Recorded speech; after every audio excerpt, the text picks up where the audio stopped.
के foreign minister ने भी रिसेंटली स्टेटमेंट भी दिया, वो कहते हैं कि हम पीओके को जल्दी अपना हिस्सा बनाएंगे. Every political party of this country is committed to ensure POK, which is a part of India, returns to India. This actually is our national commitment. इतना भी नहीं, पाकिस्तान इतना भी गया गुजरा नहीं है, हमारे पास भी आर्म्ड फोर्सेस है. ठीक है. और इतने सालों से हम लोग, ये हमारा तब नहीं कुछ कर सकते जब 47 में आज़ाद हुए थे, तब पाकिस्तान के पास कुछ भी नहीं था. कश्मीर को लेकर हम सिर्फ इतना कहेंगे कि पाकिस्तान जो है, अगर हम इकोनॉमिक फोरम पे बात करता है तो सिर्फ कागजी कार्रवाई पर है, अमली तौर पर कुछ नहीं है. नहीं, क्या मुजाहिदीन जो है वो मरते हैं, या मुजाहिदीन जो है वो कश्मीरियों को टारगेट किलिंग करते हैं, या जो मर्जी करते हैं, हमें से कोई गर्ज नहीं है. इसकी ऊपर कारगिल की जंग हुई तो कारगिल की से भी उस पर कश्मीर के लिए फतहमंदी हो सकती थी. किया क्या? वही है ना कि हमारा स्टांस इतना वीक हो चुका है कि पहले वो अपने इंडिया को बस ऑक्युपाइड कह रहे थे कि वो कहते हैं कि वो हमारा भी कवर हो गया, वो हमारी तरफ ही आने लगे हैं. ठीक हो गया. मेन तो मसला ये है कि हमारी साइड से वीक होने लग गया है. बाकी पॉलिटिशियन का अपना मसला है, लेकिन मैं यही समझता हूँ कि कश्मीर का यही है कि पाकिस्तान वाला और उसका आज़ाद करके उन्हें एक न्यूट्रल रियासत. सर, आप प्रिंसिपल हैं, जैसे ये बता रहे हैं स्कूल के, सबसे पहले तो ये मुझे बताएं बच्चों को कश्मीर के बारे में क्या बताते हैं? ठीक है, बच्चों को पहले तालीम सिखाई जाती है. ये बातें जो बच्चे ये चीज़ें सीख लेते हैं, ये सेकेंडरी बातें आती हैं. कश्मीर वगैरह पाकिस्तान, पहले पाकिस्तान तो ठीक से बन जाए तो फिर उसके बाद कश्मीर भी बन जाएगा. वो लोग कहते हैं कि पीओके, पाकिस्तान ऑक्युपाइड कश्मीर, हम लोग कहते हैं कि इंडियन ऑक्युपाइड कश्मीर. मैं तो इस, मेरी राय, अगर मेरी राय ली जाए, मैं तो इस पे हूँ कि Kashmir United state of Kashmir बनाया जाए. मेन इंटरेस्ट चाइना का है. चाइना जितना हमारा साथ दे सकता है कश्मीर को मर्ज करने में, ब्रांड्स को प्रमोट कर रहे हैं. ठीक है ना, आप जैसे टाटा कंपनी को देख लें, नैनो को देख लें, इनकी गाड़ीज को, हमारी गाड़ीज बाहर इंपोर्ट हो रही हैं. ये सुजुकी देख लें, छोटी सी गाड़ी है, बाइक लग जाए इसका कचूमर निकल जाता है ना. और ये 50 लाख की है. कल्टस रक्षे जितनी गाड़ी 50 लाख की, 600 सीसी का इंजन है इसका. तो खुद ही आपके सामने फर्क है. उनके मुल्क में BMW कितनी महंगी लैंड क्रूजर, फॉर्च्यूनर, वो 30-40 लाख आराम से लग्जरी. हाँ, बहुत सस्ती. हैरान होता हूँ भी देख के भी यार. आईफोन वहाँ इतने सस्ते हैं. आईफोन वहाँ पे हज़ारों में मिलते हैं, यहाँ 14 प्रो मैक्स 3,80,000 का मिल रहा है. आप ये देख लें. 64% यूथ है जो इस वक्त डिप्रेशन के शिकार है. यहाँ पे आप 16 साल की 18 साल की तालीम हासिल करके कोई गारंटी नहीं कि आपको कहीं पे जॉब मिलेगी क्या नहीं.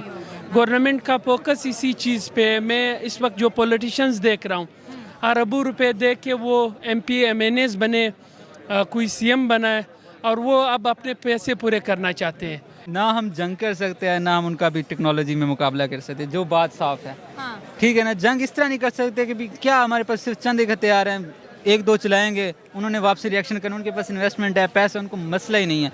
उन्होंने एक रिएक्शन देना, हम खड़े ही नहीं हो सकेंगे ना. वो यहाँ पे MPhil की डिग्रीज करके, BBA में इस तरह करके, मास्टर्स करके वो ऑस्ट्रेलिया गए हैं. वहाँ पे उनको कार वॉश की जॉब्स मिल रही हैं, पेट्रोल कार वॉश की जॉब्स मिल रही हैं, या उनको जैसे वेटर्स की, होटल्स में स्वीपर्स, इस तरह की. अपने डिग्री के मेयार की इंडिया हमसे काफ़ी आ गया ना. आप इंडिया का एजुकेशन सिस्टम देखें, उनके जो हाई स्कूल्स हैं, इवन के जो प्राइवेट स्कूल तो दूर की बात, जो उनके हाई स्कूल है उनमें भी लैंग्वेज सिखाई जाती है, जैसे फ्रेंच होगी, जर्मन होगी, पर्शियन, इस तरह की चीज़. ठीक है ना.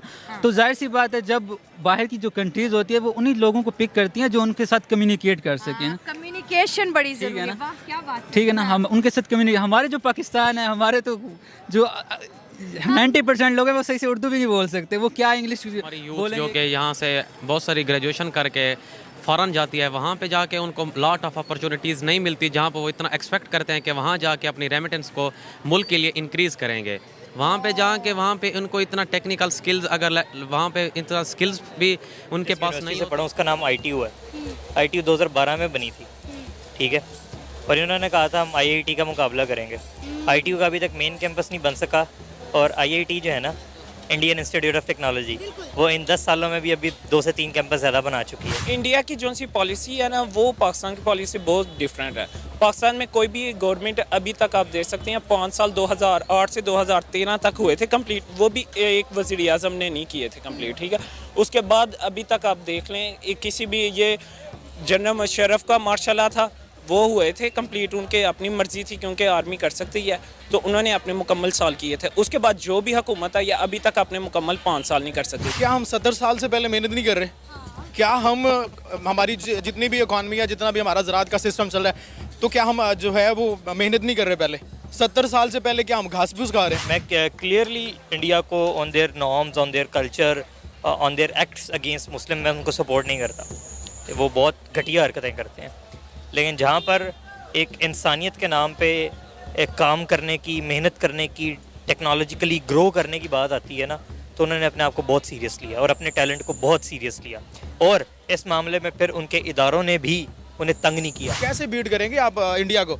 आपकी सोच भी नहीं है, ये लोग इनकी सोच भी नहीं है कि कह रहे हैं कि हम बीट करना चाहेंगे। अभी जब हम बात कर रहे हैं कि वो तीसरा मुल्क बनने जा रहा है, तो तीसरा नहीं मैम दूसरा बनने जा रहा है। अभी आईटी के बारे में बात कर लें तो आईटी की वो स्ट्रॉन्ग पावर बन रहा है, और हमारे यहाँ पे अगर कोई बंदा कोई अच्छा काम कर लेता तो उसको पकड़ के जेल में डाल दिया जाता है। वो जो साथ वाले मुल्क है ना, उनके स्टार्ट के 10 साल प्योरली आज़ादी के जो रहनुमा थे ना, पहले चलो 5 साल कर लो, उनके जो आज़ादी के रहनुमा थे ना प्रॉपर, उन्हीं के अंडर एक डेमोक्रेटिक रूल चला था। इसके बाद आप यहाँ का रूल कंपेयर कर सकते हैं and you can see what's the difference.